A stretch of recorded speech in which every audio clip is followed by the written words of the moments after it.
Now this video is targeted for my deck cadet and seafarers who have no experience on board. I'm going to share some details, okay, before you go on board. Now these details are, well, they rarely discuss it on board, or you rarely discuss it inside the school, okay? So in this video, I'm going to share what are those details, which is vital, okay, which is vital when you go on board. So let's get started. If you are a seafarer, deck cadet, or who have no experience on board, okay, the first detail that you should know is number one, you will work under constant stress. Okay, you will work under constant stress. Now, understand that there are times that you will work more than, more than 9, 10, 11 hours. It's gonna happen. Okay, it's gonna happen. Okay, there are times that there will be screw ups during cargo operations, or screw up with your equipment or with your machinery. There will be times that there will be medical emergencies and you have to relieve. Let's say I am the third mate and my second mate had a heart attack. My master or me could relieve that guy. Okay, but I want to be promoted to second mate, so I will take the job of second mate. Okay, it's not that difficult. The job of a second mate is not that difficult. Okay, it's stressful, it's not that easy, but dude, I mean, it's not that difficult as well. Okay, and there are times that you will, work with crew that are, well, let's just say they have poor personalities. There are times that you will work with guys that have, poor characteristics, poor attitude, which, by the way, I would explain on another video. Okay, I would explain on another video how do you handle conflict and stress on board. Okay, I would explain that on another video. So now, just understand that you will work under constant stress and pressure. Sometimes your captain will pressure you. Sometimes the cargo operations, the surveyor, the company will pressure you. You need to do this. You need to go here. You need to do that. Okay, you need to apply speed and consistency within the business. I'm sorry, but that's how it goes. Okay, after all, even though you are an employee, also you are part of a very big business, a very big corporation, which is the shipping business. That's number one. You will work under constant stress. Okay, the sooner that you can accept this, that you will work under constant stress, sometimes you will only have 4 or 5 hours of rest. Okay, sometimes you might not comply with the ILO convention. It's gonna happen. Okay, but understand this. Okay, you're doing this all for your family and for your future. Okay, if you feel compelled on doing your job as a seafarer, or being a seafarer, well then, kudos to you, God bless you, and may you be fruitful. But if you don't like this, okay, I advise that you quit right now. If you cannot work under stress or pressure, or let's just say you are working with crew members that are, let's just say, with poor personalities, you cannot survive on board, I recommend you quit. I recommend you quit.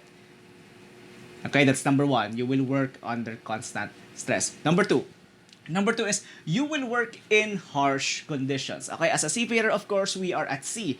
Okay, it's not always calm. The seas are not always calm.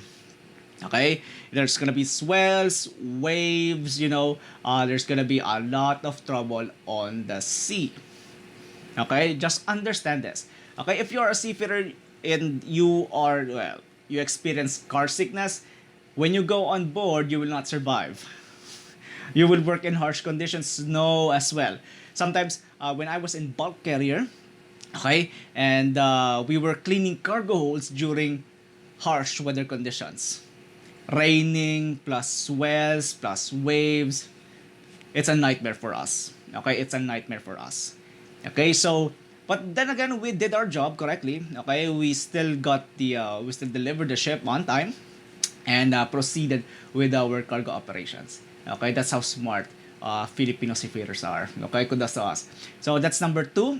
You will work in harsh conditions. Okay, and if you're the sort of guy that easily experience, cold, or maybe car sickness, you're gonna have a difficult time. I'm not saying that it's impossible for you to improve. What I'm saying is it's gonna be more difficult for you, extra difficult for you. So practice, and before you go on board, it would be a lot better if you go to the gym. Okay, exercise, workout. You don't really need to have, doing the Rock Johnson's body, but at least, your physique's ready, your mind and your mentality is ready. Okay, if you rest, you rust. Your mentality, your mind, your enzymes, your muscles will rest. Okay, and then if you rest, you rust. Okay, you cannot function well on board the ship. Okay, you would easily catch cold, you would easily back down, you will experience a lot of body pain easily. So I highly recommend, if you're gonna work in harsh conditions, before you work in harsh conditions, you go to the gym. Simple. Number three. Okay? Number three is, well, if you're a seafarer, you're gonna be transporting a lot of essential goods during the pandemia. Okay? Understand this, that we are also, considered as frontliners on board. Okay? We also deliver essential goods, oil, containers, soya beans, cement. Okay? We deliver those things. Okay? We also ship livestock, cars, whatever equipment, medical goods, yes. Okay? Because hospitals cannot operate without the medical goods as well. Okay? So you're gonna have to transfer a lot of, essentials during pandemia. Okay? And at the same time, within the pandemia, well, you're gonna have to you're gonna need to have a lot of requirements, vaccinations. It's gonna happen. Okay, that's number three. Okay, number four is this. Okay, number four is safe operation of billion-dollar ships. Okay, as per call regs or federal regulations, MARPOL, what else? ISPS. You are required to comply by the rules IMO, ILO, SOLAS, STCW. You are required to operate all of the trainings, all of the knowledge within the school. Well, guys, guys and gals, this is the real deal. Okay? If you are doing well, let's just say doing very well in your school, it's gonna be less difficult for you. But if you're not doing very well in your school, it's gonna be more difficult for you. Now remember, knowledge is power, guys. Knowledge is power. If you were screwing up your academics, okay, you're gonna have a difficult time on board the ship. Okay, if you plan on being a third mate or a deck officer or a master mariner, but if you plan on being a deck rating, it's totally fine if you don't take seriously about your academics. Okay, but again, the name of this channel, Online Third Mate, I help guys and gals how to be deck officers and master mariners in the future. So then again, you will need to operate billion-dollar ships safely, complied with MARPOL, ILO, STCW, all of the conventions, FSS, LSS, LSA codes. Okay? You're gonna have to comply with those things. Kumbaga, this is the proper application. This is the overall total application. Okay? Next up, okay? Number 5 is identified as frontline workers. Again, I've mentioned before, you are identified as frontliners, as frontline workers. Okay, you will be working during times that are, well, people most of the time employees are resting at homes. But if you are a seafarer, no, you cannot rest. You're required to go on the field. Okay? Number 6, okay?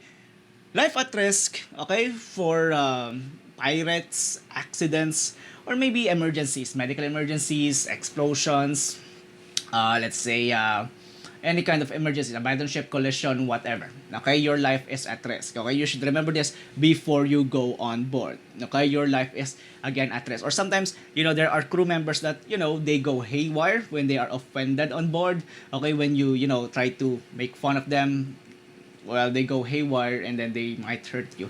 Sometimes it happens.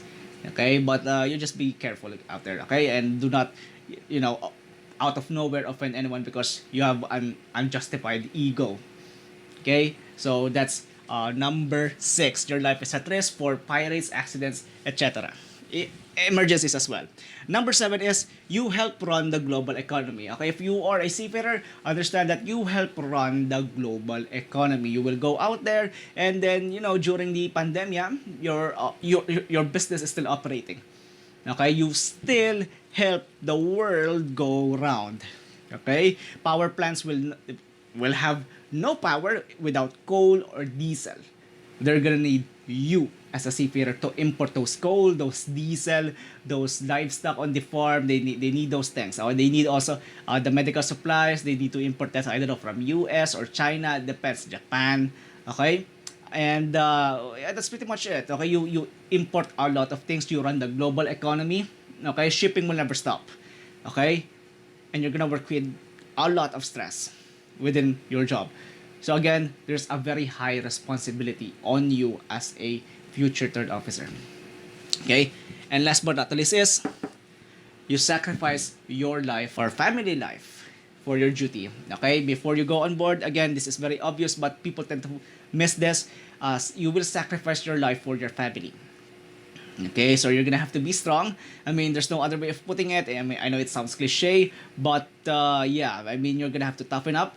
And at the same time, within the academy, you are being trained how to, detach yourself from your family for a while, and they will train you. How do you handle conflict or stress? But then again, on board the ship, it's a constant training. On academy, you will only do it for about 1 month, 2 months, 3 months. Depends if you are an officer within your academy. But if you are, on board the ship, though it's different. 6 months, 7 months, 8 months, 9 months, depends on your contract. Okay? And you're gonna sacrifice a lot of family time if you are a seafarer. Okay? So, our job, or your job, is not for the weak. Okay, you're gonna have to toughen up and ask. I don't know if you believe in God, but I do believe in God. You're gonna have to ask your Creator for extra strength, and He will give you opportunities to have strength. Okay, so then again, these are the 8 points that you need to know before you go on board the ship. Okay, and yeah, that's pretty much it. Okay, hope you guys learned something new. Okay, be happy and be healthy, and most importantly, guys and gals, to God be all the glory. Keep safe and take good care.